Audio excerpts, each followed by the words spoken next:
While it shouldn't be the primary indicator you use to know when you need to replace your brake pads, you should always be looking at them every time you rotate your tires and seeing how much life is left on those pads. One thing you can look at is the brake fluid reservoir, because as your brakes get used up, the fluid is pulled out of the reservoir to keep a good hydraulic system. So it really won't be full unless your brake pads are brand new. Or in my case, you just bought it from a used car lot, and of course they top off all the fluids to hide any possible problems there might be with the vehicle. So the brake pads are pretty low, and yet the fluid's full. So that means when I compress the piston on the four brakes, it's going to overflow the tank. So one of the first things I'm going to need to do is pull some fluid out of the reservoir. And I also have some bottles of .3 brake fluids to fill it back up when I'm all done, just in case I pulled out too much.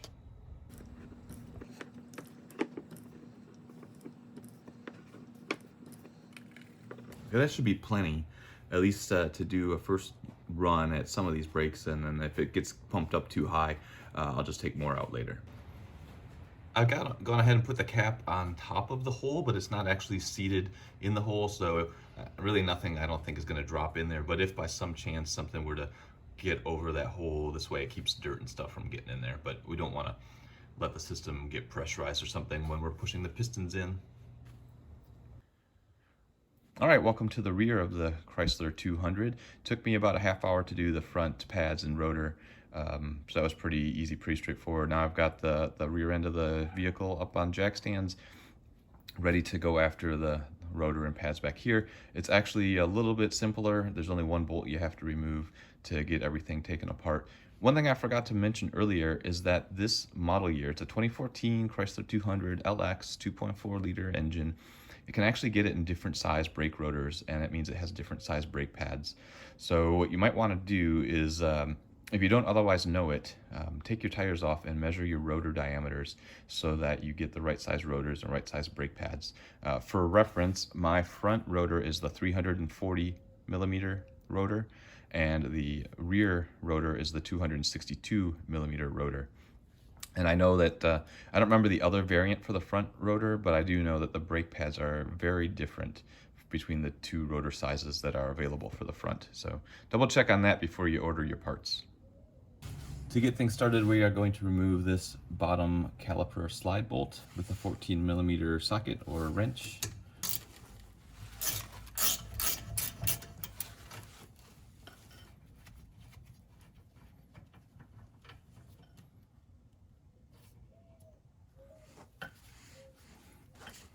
And now we're going to try to rotate the caliper up and then just pull it out on its other pin.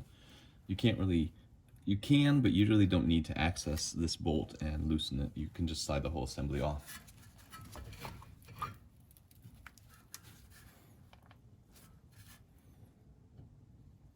Just like that.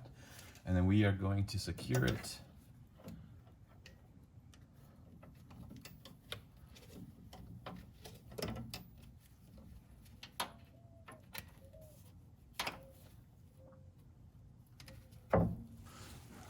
Next, with the caliper out of the way, we'll go ahead and pull the rear, the inboard brake pad off, just like that. We do not need to remove this bracket in order to get the rotor off. If you're lucky, you'll be able to just pull the rotor off. I'm not usually lucky, and it's probably rusted on just like the front ones were, so then I'll just hit in these areas if I need to in order to get it loose. Oh, my luck has turned the corner, so. While we've got the rotor off, we'll inspect the parking brake shoes, the emergency brake shoes. They look like they have a good thickness to them still, so I'm just going to blow the dirt and dust out of here, put some brake parts cleaner in there to clean the brake parts up, and then we'll get on to replacing the new rotor and the new pads.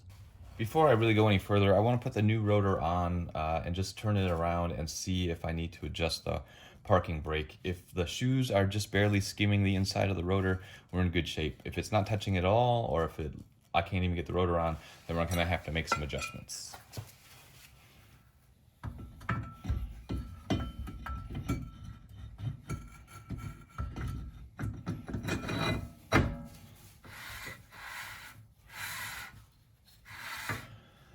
I I can hear it just barely skimming the inside of the rotor, so we're gonna call it good, no adjustments required.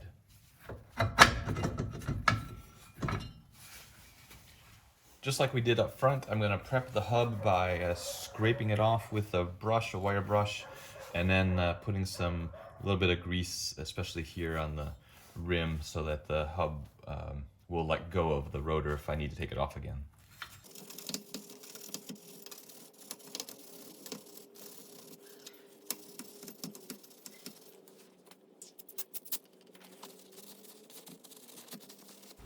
There's actually a little rubber stopper plug that you need to pull out of your old rotor and transfer it over to your new rotor.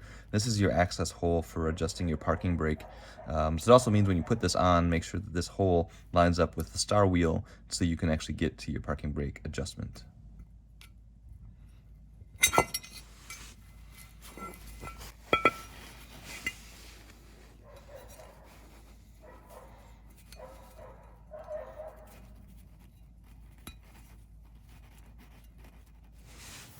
Just like we did with the fronts, we're gonna go ahead and spray brake parts cleaner on the surfaces to get the coating off. Make sure you do it on the inside surface as well, because that's where those parking brake shoes will ride.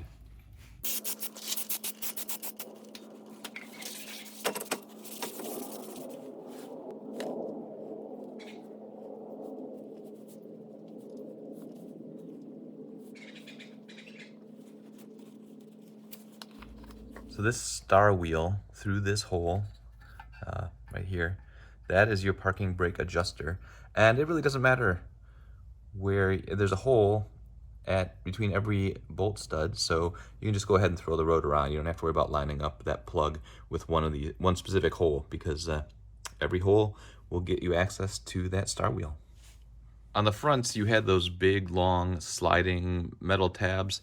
In the back, you only have two of these little metal clips that you need to pop out and replace, or clean up and reuse. But you can use probably your finger, but just use a small screwdriver to just pop these off. And this is obviously easier to do before you go and put the rotor back on.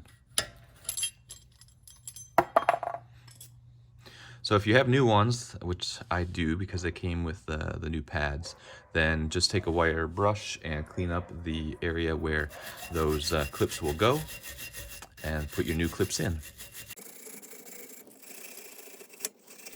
Right, here are the new clips, and the easiest way to do it is to start it up like at an angle like that, and then just kind of rotate them down, and then push them down, and they just slip right in. I'm gonna go ahead and put some brake grease on these, and then they'll be all ready for the new pads.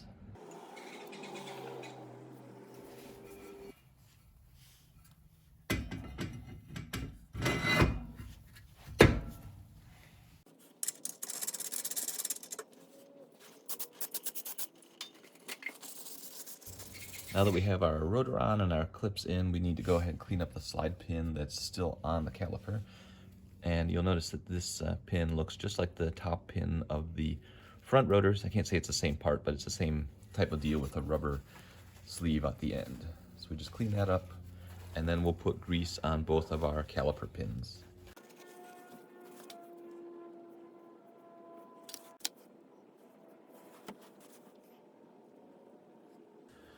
So next we're going to go ahead and get the caliper itself ready. We are going to remove the other brake pad, and you can see that it is held in place with some clips, and we are going to push the piston back in. So I think the best way to get these pads off is I'm going to take a small blade screwdriver, stick it behind the spring down towards the other end of the pad, and just kind of tilt it out like that, and then lift it up.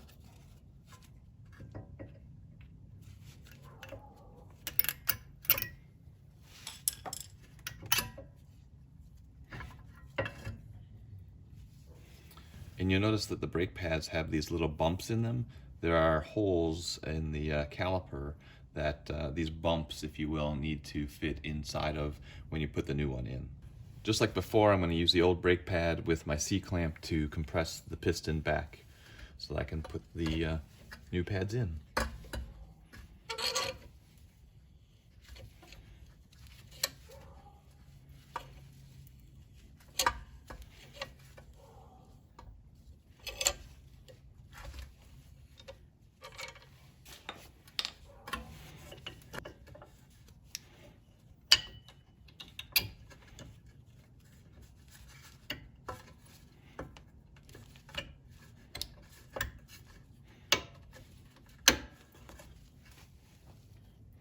And you will hear and feel when it snaps into those holes and everything is in place, but pretty straightforward to get that new pad in there. I'm going to put some brake grease here on the piston face, and then we're going to go ahead and slide the caliper slide bolt back into the top of the bracket.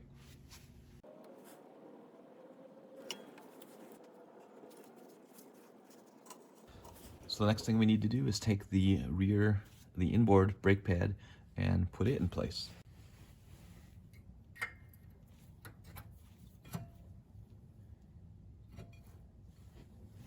And now we can swing the caliper down, make sure that it doesn't crunch this rubber, and put the other slide bolt in.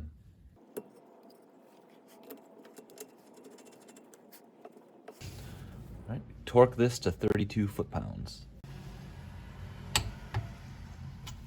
And that's it, we're done. We have replaced the rear brake rotor, the rear brake pads on the passenger side. I'm gonna go do the driver's side and then get it back on the ground.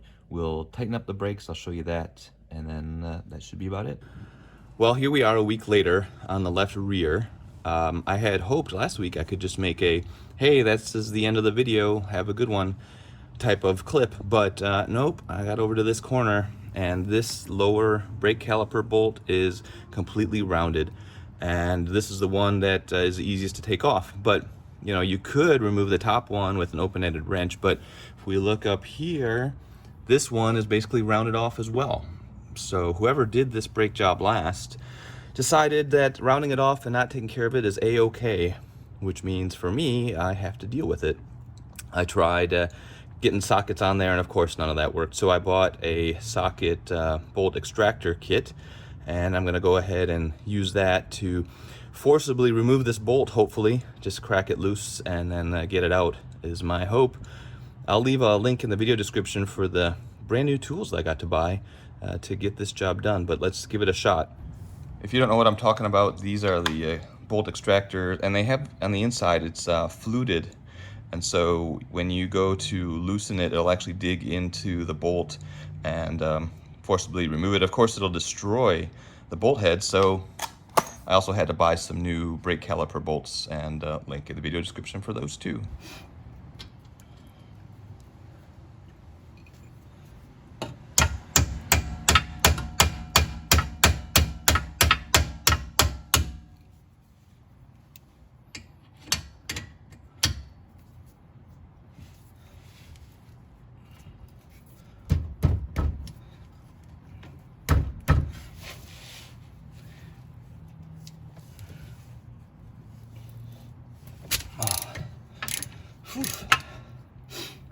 There we go.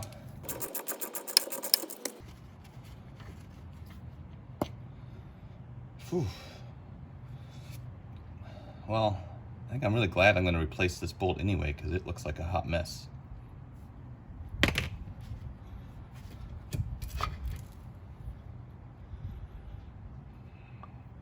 All right. Well, as you saw, just that socket was just right so that it was a really tight fit. Had to hit it on with a hammer. Not all that much torque required to get it out, so it was torqued properly, just rounded off. So I'm really glad that came off.